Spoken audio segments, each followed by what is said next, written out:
Había un dicho antes, ¿no? Que el que no estrenaba en Domingo de Ramos ni tenía pies ni tenía manos o algo así era el dicho aquel.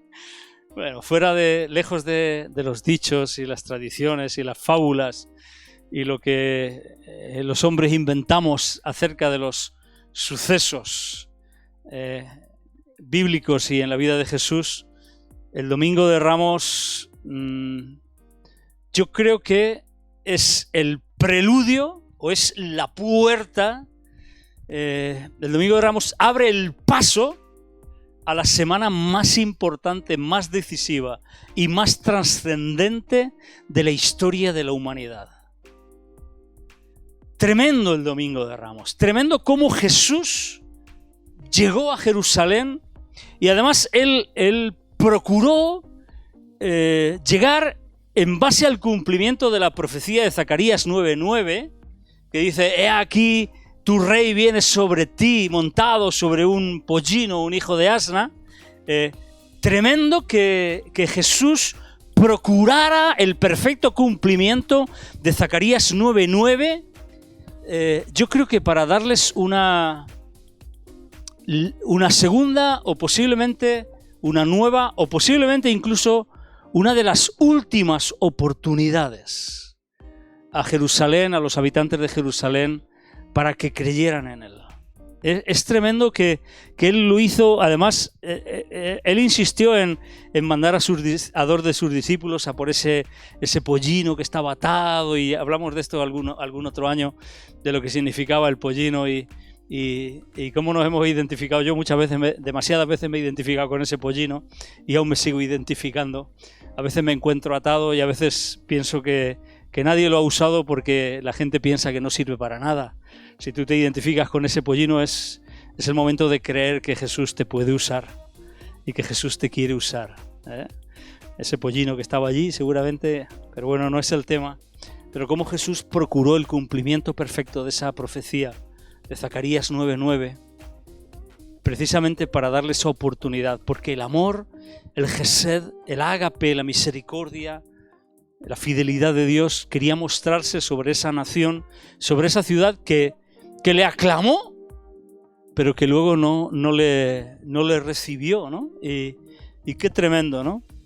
El Domingo de Ramos nos recuerda que Jesús está dispuesto a venir hacia nosotros. Él hacía como posiblemente de los últimos esfuerzos públicos para que creyeran en él. Es hora, esta es la hora. Y este es el sitio más decisivo de nuestra historia. Domingo de Ramos en la ciudad de Jerusalén. Desde el Monte de los Olivos hacia la ciudad dorada. En Jesús Dios mismo viene a visitarnos, a confrontarnos para hacer que tomemos una decisión con respecto a Él. Porque yo creo que Jesús quería provocar que la gente que lo estaba viendo, la gente que estaba allí, la gente que vivía allí, tomara una decisión con respecto a él. Entonces la pregunta es, si Jesús viene a ti, ¿qué harás tú? Si Jesús viene a nosotros, ¿qué hacemos nosotros? ¿Qué haremos nosotros? ¿Qué haremos tú y yo?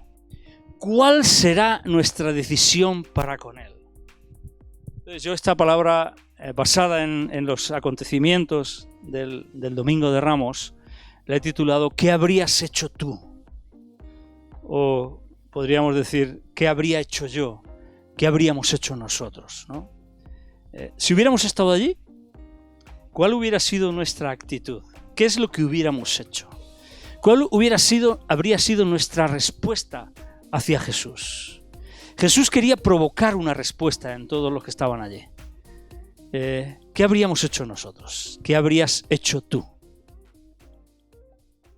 ¿Qué pensás? Como dicen los argentinos, ¿qué pensás?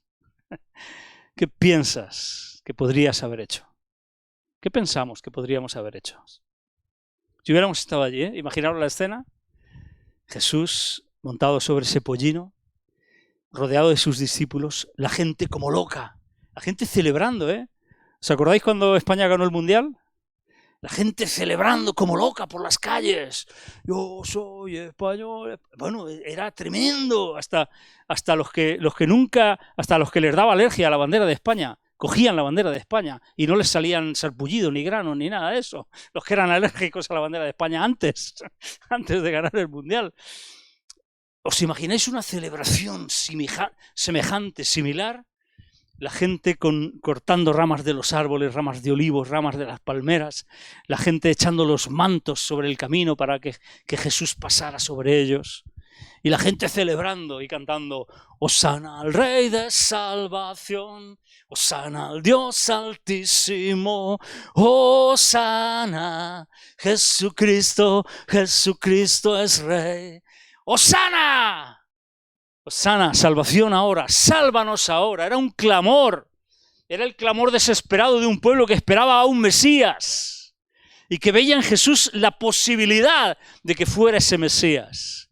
Como luego no cumplió las expectativas que ellos tenían, días más tarde, días después, en vez de clamar Hosana, clamaban: crucifícale. ¿Cómo cambió su corazón, en unos días? Mateo capítulo 21, versículos del 1 al 17. Este evento se relata en los 4 evangelios. Fijaros si tiene importancia. Vamos a tomar como referencia, como referente, Mateo, el evangelio de Mateo, pero se relata en los 4 y eso nos demuestra la importancia de este día. Este día es tremendo. Este día es, lo he dicho antes, no somos conscientes. Este día es el que abre la puerta de la semana más decisiva para toda la humanidad. Mateo 21, versículo 1 en adelante dice: Cuando se acercaron a Jerusalén y vinieron a Betfagé, al monte de los Olivos, Jesús envió 2 discípulos diciéndoles: Id a la aldea que está enfrente de vosotros y luego hallaréis una asna atada y un pollino con ella. Desatadla y traédmelos. Y si alguien os dijere algo, decid: el Señor los necesita, y luego los enviará. Fijaros, todo esto aconteció para que se cumpliese lo dicho por el profeta, cuando dijo: decid a la hija de Sión, he aquí tu rey viene a ti, manso y sentado sobre una asna, sobre un pollino, hijo de animal de carga. Lo que decía antes, cómo Jesús cumplía los detalles porque quería llamar la atención de ellos, quería hacerles ver que Él era quien decía que era, que Él era quien el Padre decía que Él era ese Mesías esperado, aunque a veces, o aunque los sucesos posteriores no cuadraran con su forma de entender esa venida, con su forma de entender cómo era el Mesías o qué tendría que hacer el Mesías. De hecho, ahí hubo una confrontación y por eso luego lo rechazaron. Y los discípulos, versículo 6, fueron e hicieron como Jesús le mandó. ¿Qué es lo que hacen los discípulos? ¿Qué es lo que hacemos los discípulos? ¿Qué es lo que tenemos que hacer los discípulos? ¿A qué nos llama Jesús a los que queremos ser verdaderos discípulos? Fueron e hicieron como Jesús les mandó. ¿Qué tienes que hacer tú si quieres ser un verdadero discípulo de Jesús? ¿Qué tenemos que hacer? Lo que nos parece bien, lo que nos parece correcto, lo que estimamos que Él nos dice, lo que juzgamos que está correcto, lo que juzgamos, lo que entendemos, lo que nos gusta de lo que nos dice. ¿Qué tenemos que hacer? Tenemos que hacer como Él nos mandó. Ser sal y luz. Id por todo el mundo y predicad el Evangelio. Id por todo el mundo. Aprovechemos esta semana para hablarle a la gente, para decirle: Jesús se entregó, padeció, cargó con nuestros pecados, cargó con tus pecados, por amor, vino, se entregó, era el propósito, era el plan de Dios, porque te ama. Cabezón, ¿cuándo vas a empezar a creer que Dios te ama, que lo hizo por ti? O cabezona, depende de quién sea. Vayamos hagamos lo que Él nos mandó. Y claramente Él dijo, id por todo el mundo. Id y predicad. Id y hacer discípulos a las naciones. Id y haced. Los discípulos fueron e hicieron como Jesús les mandó. Esta es una prueba para saber si somos verdaderos discípulos o no. ¿Qué hacemos? ¿Hacemos lo que nos manda o...? Bueno. Versículo 7. Y trajeron el asna y el pollino y pusieron sobre ellos sus mantos y él se sentó encima. Y la multitud, que era muy numerosa, fijaros, es lo que he dicho antes, había una grandísima celebración, una multitud muy numerosa, tendía sus mantos en el camino. Y otros cortaban ramas de los árboles y las tendían en el camino. Y la gente que iba delante y la gente que iba detrás aclamaba diciendo, ¡Hosana al Hijo de David! ¡Bendito el que viene en el nombre del Señor! ¡Hosana en las alturas! Cuando entró él en Jerusalén, toda la ciudad se conmovió diciendo, ¿quién es este? ¿Quién es este? Y la gente decía, este es Jesús, el profeta de Nazaret de Galilea. La ciudad de Jerusalén entera se conmovió. ¿Cuántos habitantes habría en Jerusalén en aquella época? Hay estudiosos que dicen que habría sobre... hay quien dice que era millón y medio de personas, hay quien dice que eran 600.000, 700.000. No lo sabemos, no estábamos, no está el censo hecho, el censo que hicieron los romanos no lo tenemos aquí para poder comprobarlo. La ciudad entera se conmovió, un montón de gente. Pero lo único que hizo, por eso he dicho, ¿qué habrías hecho tú? Lo único que hizo la gente de Jerusalén es preguntar, ¿quién es este?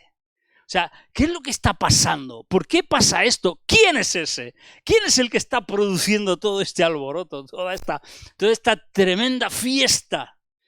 ¿Quién es este? Pero esa ciudad se conformó con una sencilla respuesta. Es Jesús, el profeta, que viene de Nazaret de Galilea. Se conmovió la ciudad. Qué bueno es cuando nos conmovemos.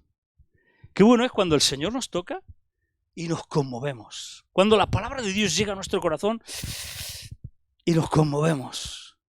Cuando el Señor nos habla y nos conmovemos. Cuando el Señor te dice lo que Él tiene pensado para ti y nos conmovemos. Conmovernos, dejarnos impresionar, sentirnos tocados por el Señor, saber que es Él el que nos está tocando. Porque lo hemos podido sentir, lo hemos podido ver. Llorar, experimentar sensaciones de que Jesús viene a nuestra vida, no sirve absolutamente de nada si no damos un paso más, si nos quedamos solamente con eso. El problema es que la gran mayoría de la gente se queda solamente con eso. Jerusalén entera se conmovió. Y luego Jesús más adelante, y lo vemos luego en el Evangelio de Lucas también, Él se lamenta de que no supieron reconocer el tiempo de su visitación. El paso más importante que debemos de dar ante Él, y quiera Dios que tú y yo lo demos en esta mañana, es acercarnos a Él hasta el punto de conocerlo íntimamente y de forma personal, hasta el punto de unir nuestra vida con la suya, hasta el punto de hacernos uno de sus discípulos, formar parte de su círculo íntimo, pertenecer a la intimidad de Él mismo, de su presencia, pertenecer al grupo, estar cerquita, ser uno con Él. La grandísima diferencia que existe entre los que se conmovieron y preguntaron, pero no hicieron nada más. Y el grupo, que luego lo veremos, el grupo que se fue con Él, después de entrar al templo, se fue con Él a pasar la noche a Betania. ¿Qué diferencia más grande? Yo quiero que tú y yo seamos del grupo de los que se van con Él a Betania. A Betania, qué bueno Betania, ¿eh? Betania Almansa. Betania era el lugar donde Jesús estaba a gusto. Betania era el lugar donde Jesús se sentía acogido, se sentía arropado.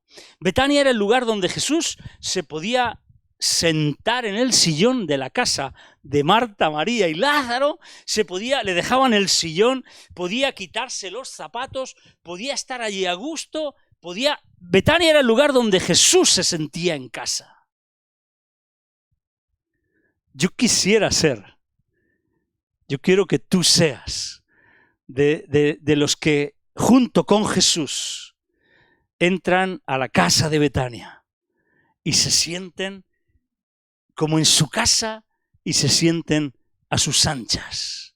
Y saben que pertenecen ahí y saben que de ahí nadie los va a echar y saben que ahí tienen la libertad para poder ir. La mayor libertad cuando tú vas a una casa, ¿sabes cuál es? Os digo cuál es. Poder ir a la nevera y coger lo que te dé la gana, sin pedir permiso. Eso es lo que hacen mis hijos en mi casa. Yo puedo comprar lo que quiera. Yo puedo, a mí me gusta, lo que me gusta, me gusta por ejemplo el queso curado, el queso bueno, queso manchego de oveja puro, curado. Pues yo lo compro, lo meto en la nevera y yo no sé si es que hay ratones.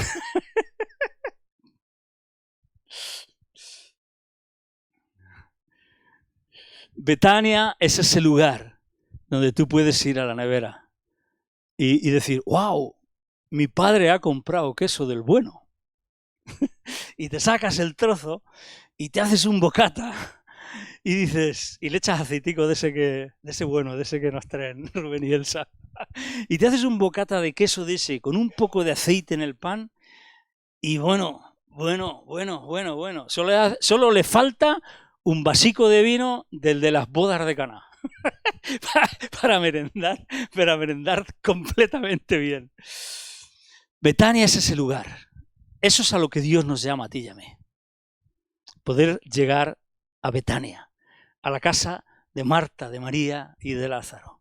Poder llegar al lugar donde Jesús se siente cómodo. Si en este domingo de Ramos pudiéramos entender esto solamente, qué tremendo sería. Qué diferencia más grande, ¿verdad?, entre los que se conmovieron en Jerusalén y los que vieron todo, vivieron esto, pero luego le acompañaron y estuvieron con él.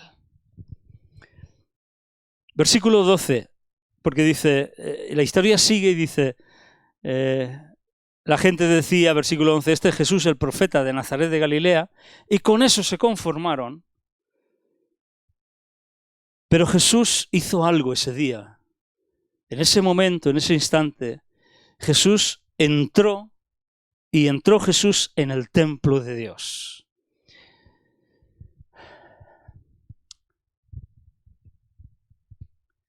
El deseo de Jesucristo, la razón de que Jesús nos visite, la razón de que Jesús haya dado cumplimiento al corazón y al deseo de Dios, al plan de Dios, a todas las profecías, a todo lo que Dios trazó, a todo lo que Dios diseñó y designó, como el cumplimiento de Zacarías 9:9, etcétera, etcétera, como os he dicho antes. El deseo de Jesús, lo que Jesús viene a hacer es entrar en el templo. Para los creyentes es fácil que podamos entender esto, pero los que no son creyentes también son un templo donde Jesús quiere entrar. La Escritura dice, ¿o ignoráis que vosotros sois templos del Espíritu Santo? Sobre esto hay mucha broma. Hay un chiste diciendo que algunos son templo dentro de los creyentes, de los cristianos, otros son catedrales y otros son basílicas. Por el tamaño, ¿no? Pero Jesucristo quiere entrar al templo. Y entró Jesús en el templo de Dios. Entró Jesús en el templo de Dios. Y echó fuera a todos los que vendían y compraban en el templo, y volcó las mesas de los cambistas y las sillas de los que vendían palomas.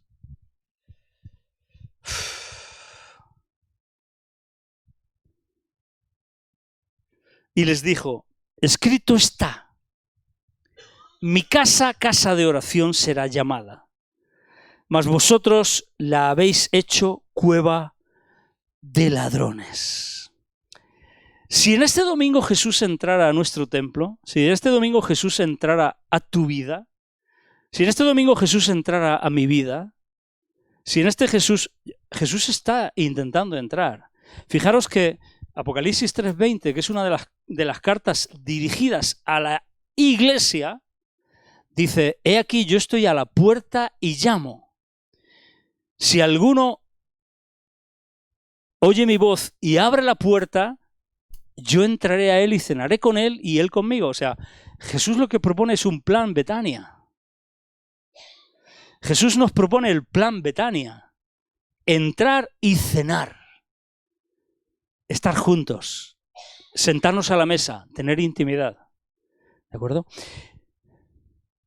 Y está dirigido a las iglesias. Nosotros ese versículo muchas veces lo usamos para hablarle a la gente que no conoce al Señor. Y está bien hablarlo así también porque, insisto, Jesús también quiere entrar en los templos que ahora están llenos de telarañas, desocupados, arruinados, y Jesús quiere entrar y poner orden y traer limpieza y demás. Pero enfocándolo a nosotros mismos. Si Jesús este domingo de Ramos viniera a nuestro templo, al templo de nuestro corazón, ¿qué encontraría Jesús en mi vida y en tu vida? ¿Qué encontraría Jesús en nuestras vidas? ¿Encontraría una casa de oración? ¿Una casa de intimidad? ¿Una casa donde se cuida su presencia? Donde se alimenta y se fomenta el cuidado de la presencia, la dulce presencia del Espíritu Santo? ¿O encontraría una cueva de ladrones? ¿Qué encontraría Jesús en nuestras vidas? Yo me pregunto por qué los líderes religiosos permitieron ese negocio en el templo. ¿Por qué permitieron los escribas, los sacerdotes, por qué permitieron que en el templo de Dios hubiera gente que vendía y compraba? Hubiera gente que se dedicara a cambiar el dinero y a trapichear y a cobrar intereses con lo que los que venían a adorar a Dios querían adorar a Dios. ¿Por qué permitieron que hubiera gente que sacara lucro y se beneficiara de la adoración de los demás? ¿Por qué permitieron que se vendiera toda clase de animales para los sacrificios? ¿Por qué lo permitieron dentro del templo? Pero lógicamente la gente que iba a adorar tenía que traer sus animales o tendría que comprarlos, pero ¿por qué lo permitieron dentro? ¿Por qué nosotros permitimos esos trapicheos dentro de nuestra vida, dentro de nuestro corazón? ¿Por qué le vendo a Jesús un domingo en la mañana para que se calme mi conciencia durante el resto de la semana? ¿Por qué le vendo a Jesús 5 minutos cuando me levanto para que mi conciencia esté calmada durante todo el resto del día? ¿Por qué quiero trapichear con Él? Quiero hacer esas transacciones donde lo que hago es, y no es una expresión que se usa sin ánimo despectivo, para gitanear, como que estoy negociando con Él, como que quiero sacarle algo más, quiero sacarle permiso para poder tener un pequeño capricho, un pequeño desliz, un pequeño pecado en mi vida. ¿Por qué actúo así muchas veces? Jesús va a echar de nuestras vidas, si realmente queremos que Él habite, si realmente queremos que nuestro templo sea una Betania donde Él pueda habitar, Jesús va a echar de nuestras vidas, fuera de ellas, toda compraventa de religión, de religiosidad, de apariencias y de cualquier otra acción que hagamos a cambio de alcanzar un nivel o un estatus que nos acerque a Dios o con los que pretendamos justificarnos delante de Dios o con los que pretendamos calmar nuestra conciencia delante de Dios mediante nuestras propias obras o esfuerzos. Dice la Escritura que todas nuestras justicias son delante de Dios como trapos de inmundicia. Y Jesús va a echar todo ese mercadeo que demasiadas veces permitimos en nuestro corazón. ¿Cómo es que además los líderes religiosos, porque seguimos leyendo en el versículo 14 y dice, y vinieron a él en el templo ciegos y cojos y los sanó? O sea, Jesús tuvo que hacer esta operación de limpieza para que al templo pudieran entrar no la gente que iba a negociar con la religión, con el calmar sus conciencias, sino que pudiera entrar ciegos y cojos. Y además los sanó. Pero, lejos de alegrarse, qué tremendo sería, ¿no? Que pudiéramos ver un ciego, un cojo ser sano por el Señor. O sea, es que eso sería espectacular, ¿no? O sea, yo me asombraría, yo diría, es que sería, vamos a ver, sería tremendo. O sea, poneros en la situación, ¿no? Esto comparado con la entrada triunfal no es nada. O sea, perdón, la entrada triunfal comparado con esto no es nada, quería decir, lo he dicho al revés. Ciegos y cojos, cuando vieron lo que Jesús estaba haciendo, cuando entendieron que quedaba abierta la puerta para que ellos pudieran entrar a él en el templo, entraron y Jesús los sanó. Versículo 15, pero los principales sacerdotes y los escribas, viendo las maravillas que hacía, yo hubiera seguido, me hubiera gustado que siguiera escribiendo Mateo. Entendieron que él era el Mesías prometido, le pidieron perdón, le dijeron que perdonara la dureza de su corazón, le dijeron, necesitamos que cambies que nos ayudes a cambiar nuestra manera de pensar, necesitamos que que nos ayudes a cambiar nuestra manera de vivir y de entender la Escritura, y necesitamos que tú vengas a nuestra vida y nos transformes. Porque es lo que tendría que haber sucedido. Sin embargo, los principales sacerdotes y los escribas, viendo las maravillas que hacía, y a los muchachos aclamando en el templo y diciendo, Hosana al Hijo de David, lejos de arrepentirse, lejos de darse cuenta de su error, lejos de darse cuenta de la dureza de su corazón, lejos de darse cuenta y de intuir y de discernir que sus vidas estaban mal enfocadas, que había cosas... que había podredumbre dentro de su corazón y de su mente, lejos de darse cuenta que no era su corazón recto para con Dios, por muy escribas que fueran y por muy sacerdotes que fueran, se indignaron, dijeron, esto no puede ser. Y le dijeron, ¿oyes lo que estos dicen? Y Jesús les dijo, sí, claro que lo oigo, ¿cómo no lo voy a oír? Nunca leísteis, y les muestra las Escrituras, y Jesús, como sabe que son obtusos de mente y tienen la mente cerrada por lo que ellos dicen que son las Escrituras, con las mismas Escrituras los acomete y les dice, de la boca de los niños y de los que maman perfeccionaste la alabanza, pero como no daban su brazo a torcer, como no se convencían del error de la interpretación que ellos hacían de la Escritura, dice, dejándolos, salió fuera de la ciudad a Betania y posó allí. Qué tremendo el Domingo de Ramos, ¿eh?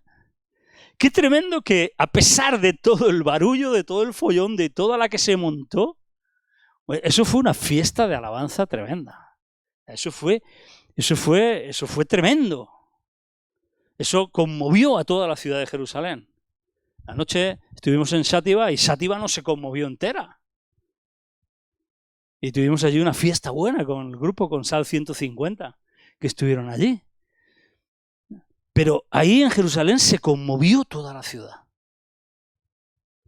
Y la ciudad no dio un paso. Y los sacerdotes y los escribas no dieron un paso. No se acercaron a Jesús. ¿No pensáis que a Jesús posiblemente le hubiera gustado quedarse en el templo esa misma tarde, esa misma noche, y haber estado enseñándoles a unos y a otros, haber estado enseñándoles y abriéndoles las escrituras a los sacerdotes, a los escribas, a toda la gente? Damos por hecho que, porque conocemos el final de la historia, que esto tenía que ser así, y decimos, bueno, tenía que ser así y así tenía que ser. Pero yo pienso, qué bueno hubiera sido que hubiera gente, que hubiera algún Nicodemo, algún José de Arimatea, que hubiera muchos más Nicodemos y muchos más José de Arimatea, que le dijeran a Jesús, Jesús, quédate con nosotros, háblanos, aquí estamos confundidos, nuestro corazón no es recto, no sabemos qué nos pasa, nos hemos obcecado, nos gusta mantener la religiosidad, nos gusta mantener las costumbres, nos gusta mantener y estamos cegados, no entendemos nada, queremos que nos abras el entendimiento. ¿No hubiera estado bien eso? Sin embargo, Jesús tuvo que dejarlos, tuvo que irse fuera de la ciudad y fue a Betania. Qué bueno que podemos venir a Betania. Qué bueno. No es que fuera el nombre que más me gustara para la iglesia, pero qué bueno que Betania Almansa, qué bueno que podemos venir y qué bueno que tenemos que conseguir. Y qué bueno que hacemos y que muchas veces conseguimos que Jesús pose aquí. Que nosotros seamos una Betania, nuestro corazón, nuestra vida sea una Betania para Jesús. ¿Por qué se indignaron? ¿Y por qué además se indignaron a pesar de que vieron que vinieron al templo cojos y ciegos y Jesús los sanó? Es que esto me atormenta. O sea, esto realmente yo me alucino, yo alucino con esto. ¿Cómo puede ser que esta gente no entienda nada? ¿Cómo puede ser que yo muchas veces tampoco entienda nada? La indignación de los escribas y los fariseos al ver a Jesús sanar a los ciegos y a los cojos en el templo y a aquellos que le adoraban y que cantaban y alababan. Luego en otro evangelio Jesús dice que dejadlos porque si no las piedras clamarían. ¿Os acordáis de esto, no? Mira, cuando no somos capaces de adorar y alabar a Dios con todo el corazón, ¿sabéis qué pasa? Que nuestro corazón está tan endurecido como una piedra. Si tú en la alabanza y en la adoración puedes pasar sin moverte, sin hacer nada, sin adorar al Señor, debes de preguntarte cómo está de duro tu corazón. Tú no eres capaz de adorar a Dios con todo tu ser y de conmoverte. No es el tema.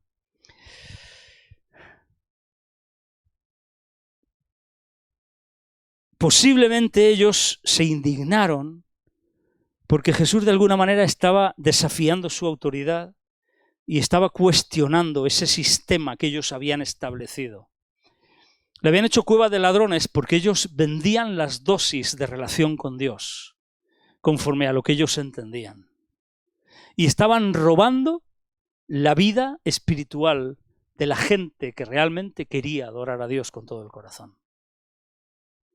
Y demasiadas veces los creyentes nos convertimos en escribas y principales sacerdotes de ese mismo templo. Demasiadas veces. ¿Por qué no vemos la opción en ninguno de ellos de que ellos pudieran valorar el creer en Jesús? Posiblemente por los intereses personales y de poder que tenían algunos de ellos. Yo tengo cuatro opiniones. Seguramente, bueno, a todo esto habría que añadir la oscuridad espiritual que tenían ellos, habría que añadir los prejuicios, habría que añadir un montón de cosas, pero intereses personales y poder. Estaban más preocupados por mantener su propio poder y estatus que por rendirse a Jesucristo como Mesías. creer en Jesús habría sido sinónimo de renunciar a su posición de autoridad y privilegio dentro de la comunidad religiosa. Yo quiero que hoy nos comparemos con ellos. No que nos comparemos para decir, oh, qué buenos somos nosotros no somos así.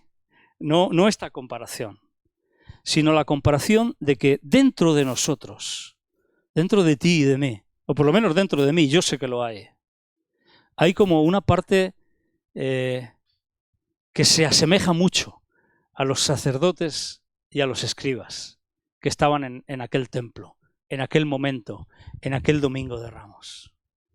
Entonces, tengo intereses personales que me frenan de rendirme completamente a Jesucristo y de hacer lo que Él dice. Luego posiblemente también los frenaran sus propias interpretaciones sobre la Escritura, sobre la Biblia, sobre interpretaciones teológicas y las expectativas que ellos tenían de Jesús como Mesías. Ellos tenían una comprensión particular de cómo tenía que ser el Mesías según las profecías del Antiguo Testamento. Jesús no cumplía todas sus expectativas y por eso lo rechazaron como el Mesías prometido. ¿Cuáles son nuestros prejuicios? ¿Qué es lo que nos han enseñado y hemos aprendido en la vida? ¿Qué es lo que nuestra religiosidad nos ha ido enseñando y con la que nos hemos ido formando, que se convierten en prejuicios que nos frenan de acercarnos y de rendirnos completamente a Jesús? ¿Cuáles son? Vamos a identifiquémoslos y quitémoslos de nuestra vida. No, pero es que a mí me enseñaron mis padres, no sé qué, o donde yo estoy, o la iglesia de donde yo vine, o el pastor que a mí me gusta escuchar por YouTube, o... ¿Cuáles son? Luego, lógicamente, yo creo que también tenían orgullo, obviamente, y junto a ese orgullo, resistencia al cambio. ¿Por qué no nos gusta cambiar? ¿Por qué nos resistimos tanto a cambiar? ¿Por qué en el interior nuestro decimos, yo creo que lo estoy haciendo bien, en el fondo yo no soy mal cristiano? En el fondo podemos decir ¿os acordáis del fariseo y el publicano que estaban orando juntos en el templo? Es que en el fondo yo no soy como este.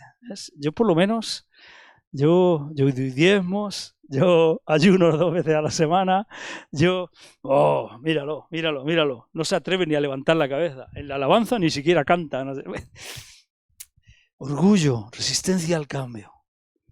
Resistencia al cambio. Aceptar a Jesús hubiera requerido un cambio fundamental en su manera de pensar y en su fe, en sus creencias. Y para ellos era muy difícil aceptar esto. Y luego también el miedo a la persecución.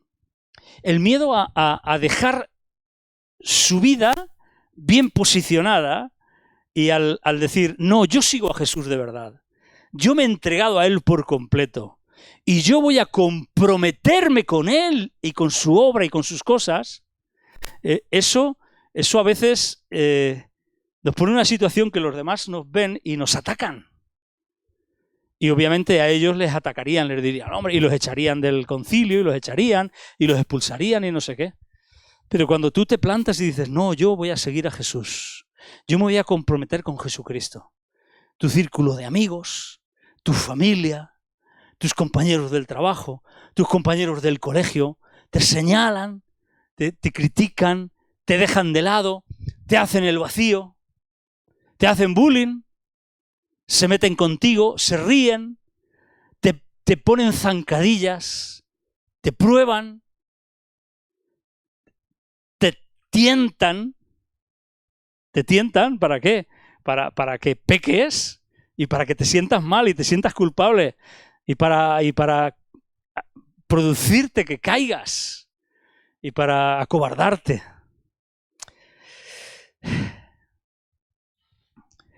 ¿Cómo se puede explicar el contraste o la diferencia que hay entre la actitud de estos líderes religiosos y de la gente común, los que aclamaban al Señor y especialmente los que se fueron con él a Betania. Creo que, como he dicho antes, ellos tenían intereses personales, pero la gente que fue con Jesús, que realmente sintió que él era alguien importante, la gente que sintió que ellos no lo comprendían todo, la gente que sintió que necesitaban a Jesús, entraron en un camino de búsqueda de Dios, búsqueda de la verdad. Frente a los intereses personales, una búsqueda espiritual. Creo que si nosotros decidimos tener hambre y sed de Dios, creo que si nosotros decidimos empezar y comenzar una búsqueda que nos lleve hasta Él, nuestra vida será completamente transformada y seremos de los de Betania. Pero necesitamos tener hambre y sed de Él. Necesitamos olvidarnos de mantener nuestro poder, nuestro estatus, de mantenernos en el pedestal. Necesitamos buscar las respuestas en Jesucristo. Nuestras vidas son difíciles, pero en Él están las respuestas. Luego creo que también esa rigidez de mentalidad, de interpretaciones, de pensar que sabían cómo tenían que ser las cosas, de pensar que entendían la Escritura, que la tenían controlada. Es que eran unos maestros, es que eran unos artistas, es que se sabían todo de pe a pa, toda la letra.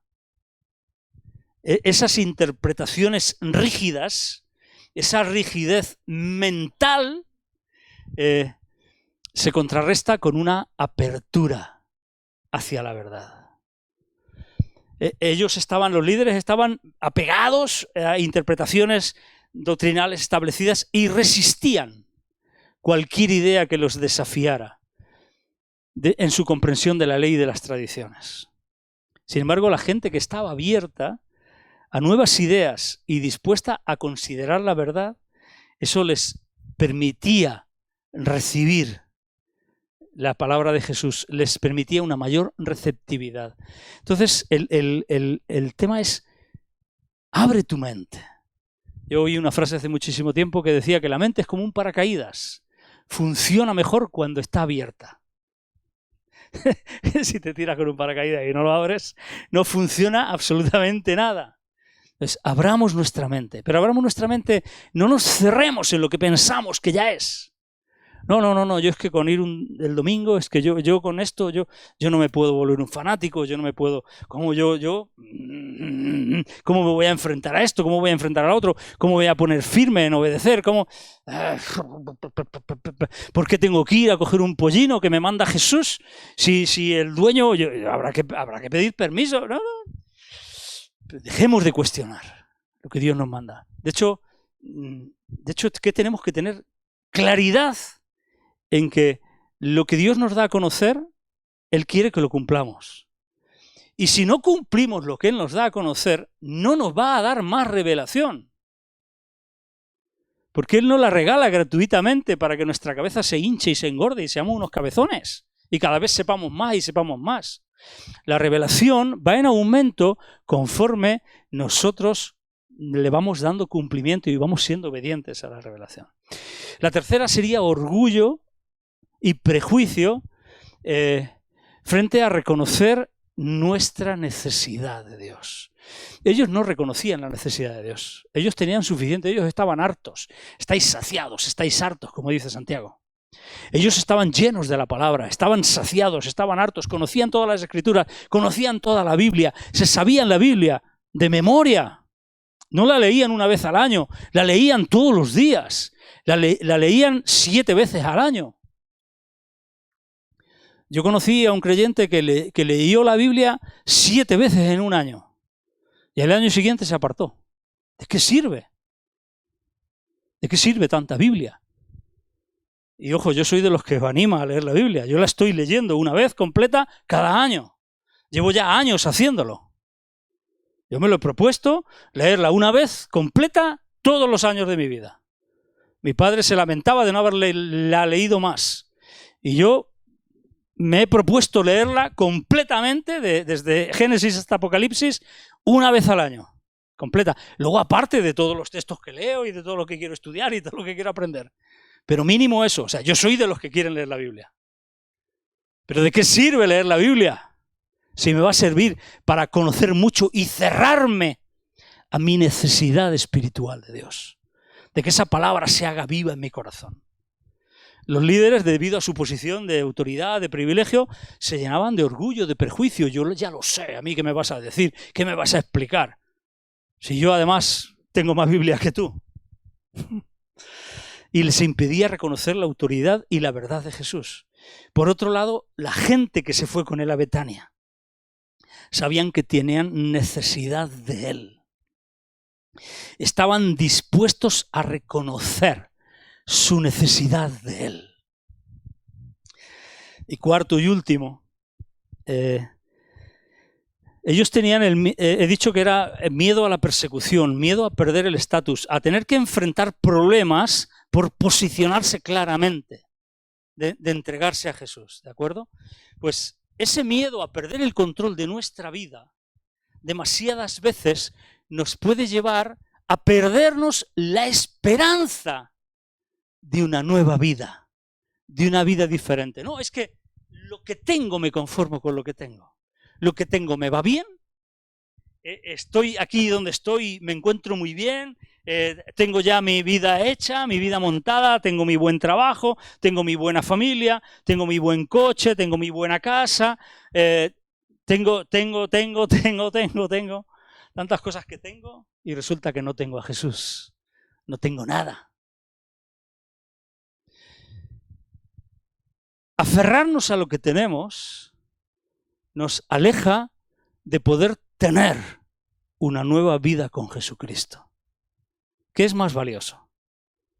¿Qué es más valioso? Y esto, insisto, es algo que tenían los líderes religiosos, los escribas, los sacerdotes. Es algo que Jesús entró al templo para limpiar, para acabar con ellos, que ellos no fueron capaces de entender ni de discernir. Y que creo que nosotros en cierta medida también lo tenemos. Que creo que tú y yo lo tenemos. Que estoy seguro de que yo lo tengo. Y que me vas a permitir que te diga que creo que tú también lo tienes. Y que no te ofendas por esto. Pero que el Señor nos está llamando a hacer de nuestro corazón, hacer de nuestro templo, una casa de oración. Un lugar donde Él quiera posar. Un lugar que no sea como el templo, ese día de ese Domingo de Ramos, que él tuvo que abandonar, a pesar de que intentó limpiarlo, a pesar de que intentó arreglar la situación, a pesar de que puso en marcha lo que Dios tenía en mente cuando proyectó ese templo, porque se indignaron, porque no lo recibieron, porque tuvo que abandonar ese lugar e irse a Betania. A Betania, me vais a permitir que diga que la casa de Betania se convirtió en un templo mayor que el templo de Jerusalén. Se convirtió en una casa de Dios mucho mayor que el templo de Jerusalén. Que se convirtió en una casa de oración, una casa de intimidad mucho mayor que el templo de Jerusalén. Y eso es lo que tiene que ser tu corazón y mi corazón en este Domingo de Ramos. Amén. Amén. ¿Está esto mismo en mi corazón? ¿Qué es lo que hay en mi corazón? ¿Cambiaré mis intereses personales por una búsqueda de Dios? ¿Cambiaré mi forma de pensar, mi rigidez doctrinal, escritural, por una apertura hacia lo nuevo de Dios, hacia la verdad de Dios, hacia lo que Dios quiere traerme y enseñarme? ¿Cambiaré mi orgullo, mi posición, mi resistencia al cambio por darme cuenta y reconocer mi necesidad, por ser humilde delante de Dios? ¿Cambiaré ese miedo a perder lo que ya tengo por un nuevo futuro y una nueva esperanza por una nueva vida junto a Jesús, conseguiré que Jesús se venga conmigo esta noche. Haré de mi vida una Betania para Jesucristo. Betania fue para él mucho mejor que el templo de Jerusalén, con toda su rimbombancia, con todo su esplendor, con todo su oro, con todas sus piedras preciosas, con todos sus sacrificios, con todos sus sacerdotes y con toda su historia y su parafernalia. ¿Qué habrías hecho tú? ¿Qué habría hecho yo? No quiero ser petulante, seguramente yo habría sido uno más. Me habría conmovido a lo mejor, porque soy un poco emocional. Me habría conmovido, pero creo que no sé si habría llegado al punto de irme con él a Betania. No lo sé. ¿Qué habrías hecho tú? Domingo de Ramos abre las mayores oportunidades de Dios. En este caso, este Domingo de Ramos que celebramos, abrió las mayores oportunidades de Dios para toda la humanidad. Este Domingo de Ramos que podemos conmemorar y celebrar hoy, debemos de creer que abre las mayores oportunidades de Dios para mi vida, para tu vida, para nuestra vida. Hoy podemos dejar que Jesús entre a este templo que es nuestro corazón, que es nuestro espíritu, que es nuestra mente, que son nuestros pensamientos, que es todo nuestro ser, y pedirle que haga un azote de cuerdas, que saque toda la religiosidad, que saque toda la basura, que saque todo el trapicheo espiritual, que saque todo, que saque todo, que saque todo, que entre y que haga una casa de Betania aquí en mi corazón, una casa de oración. ¿Crees que realmente puede ser el cambio definitivo hoy? ¿Crees que puede ser hoy? Yo ayer hablando con Ángel hablábamos algo interesante. Demasiadas veces hacemos planes, hemos fallado en algo, hemos perdido alguna oportunidad. Demasiadas veces nos ha ocurrido esto y entonces pensamos y planificamos y vemos que posiblemente, bueno, pues la oportunidad la voy a tomar al año que viene. Hablaba esto y yo le decía especialmente, la oportunidad para retomar no tiene que ser el año que viene. La oportunidad para retomar tiene que ser ya, hoy. Esa dieta que vamos a empezar el lunes, a la vista está que el lunes nunca llega. Ese lunes nunca llega. La oportunidad para ser una casa de oración, una casa de intimidad, una Betania para Jesús, comienza aquí y ahora.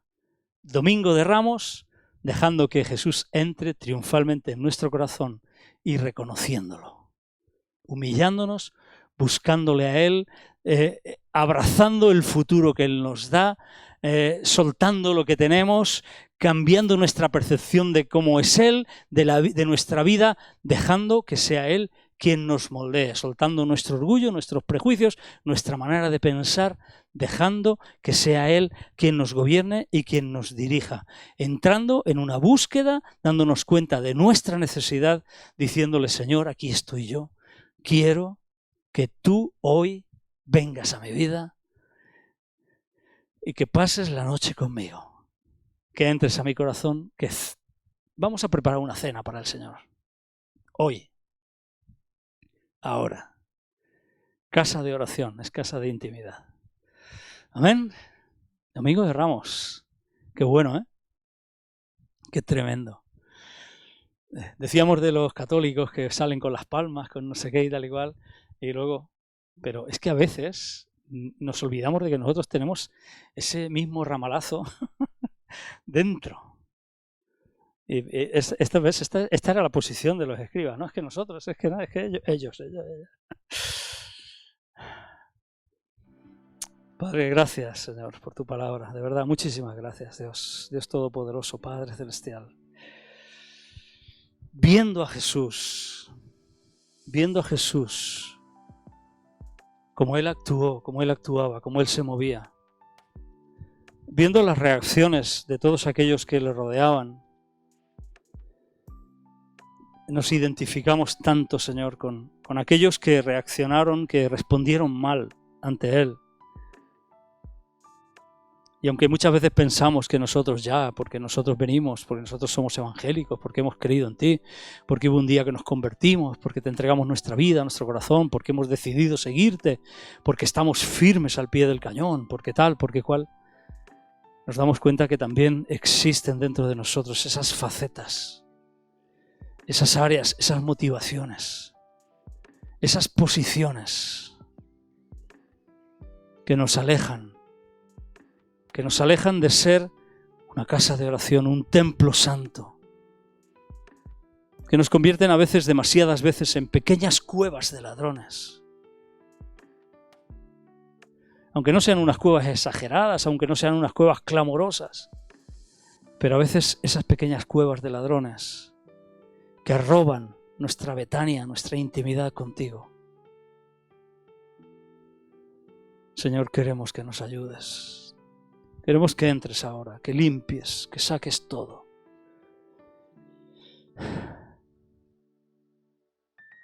Que saques todo el mercadeo religioso. Toda la compraventa. Todo ese trapicheo espiritual.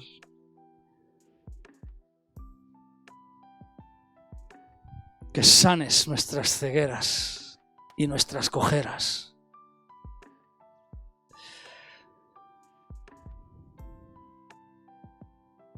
Que vengas a nuestras vidas, porque nuestras vidas sean como la casa de Betania, donde tú estabas tan a gusto, tan bien, tan confortable. Señor, gracias. Ayúdanos, Señor, en todo lo que nos falta para conseguir esto. Ayúdanos a pulir, a prepararte el lugar.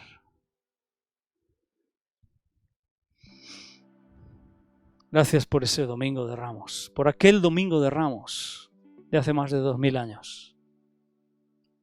Gracias porque todo lo que sucedió nos enseña lo que hoy también, Domingo de Ramos, puedes y quieres hacer en cada uno de nosotros. Ven hoy, Domingo de Ramos, a nuestra casa, a nuestro templo, a nuestro Betania. En el nombre de Jesús. Amén. Amén, amén, amén. ¿Qué habrías hecho tú? ¿Qué habrías hecho tú? ¿Qué habrías hecho tú? Yo creo que seguramente yo creo que me hubiera involucrado allí en la fiesta, seguramente cantando y tal y todo eso, pero no sé luego si yo me hubiera comprometido tanto a entender que Jesús era a quien yo me tenía que agarrar y apegar. Posiblemente luego hubiera seguido con mis cosas y con mi vida. Seguramente. ¿Qué habrías hecho tú? ¿Qué estás haciendo? ¿Qué estás haciendo con Jesús ahora? Porque lo mismo que estás haciendo ahora seguramente es lo que hubieras hecho tú. ¿Qué haces tú con Jesús? De vez en cuando compras una paloma, la sacrificas, vienes, cambias, etc.